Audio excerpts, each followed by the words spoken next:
Tunashukuru Mungu kwamba tumemaliza salama. Tumepokea maelekezo ya leo.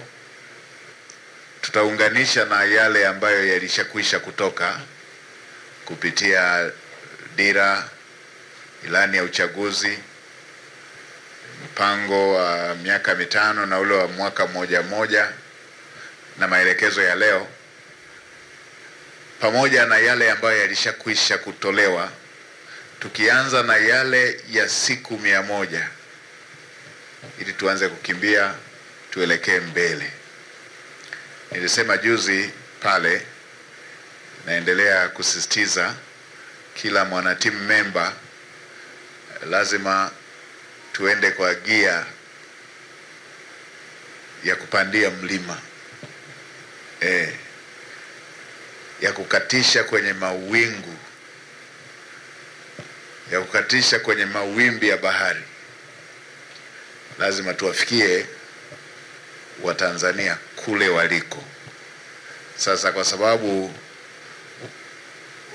ukinyumbulisha majukumu yaliyoko kwenye ofisi yetu, tunatakiwa tuziratibu sekta zote.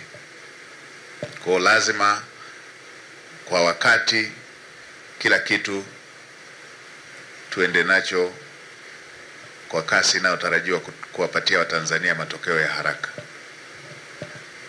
Nimeshaongea na katibu mkuu, amenihakikishia jinsi tulivyo na timu bora ya watumishi ndani ya ofisi ya waziri mkuu, na kwa kweli ukiangalia kazi ambazo zimefanyika katika kipindi kilichopita, inashuhudia kwamba tuna timu iliyo bora ya watumishi ndani ya ofisi ya waziri mkuu.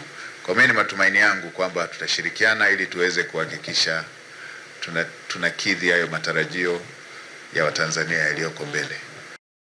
Mkuu wa chuo cha Kilimanjaro Institute of Technology and Management kilichopo Mwenge jijini Dar es Salaam, chenye ithibati na usajili wa NACPAT namba REG/ANE/029, anapenda kuwatangazia nafasi za masomo kwa ngazi ya diploma na certificate kwa muhula wa masomo utakaoanza Oktoba 2025 katika kozi za IT, Hotel and Tourism Management, Front Office, Business Administration, Accountancy, Procurement and Supply. Chuo kimebobea katika ufundishaji kwa njia ya vitendo na kimeweza kutoa wanafunzi wenye weledi. Wengi wameajiriwa ama kujiajiri, na kwa wale ambao wameamua kuendelea na degree wameweza kujiunga na vyuo vikuu bora hapa nchini na nje ya nchi. Pia kuna kozi fupi za computer application, graphic and design, video production pamoja na CCTV camera. Kwa maelezo zaidi piga simu namba 0717816034 au 0754864361. KITM, elimu na ujuzi kwa uchumi imara.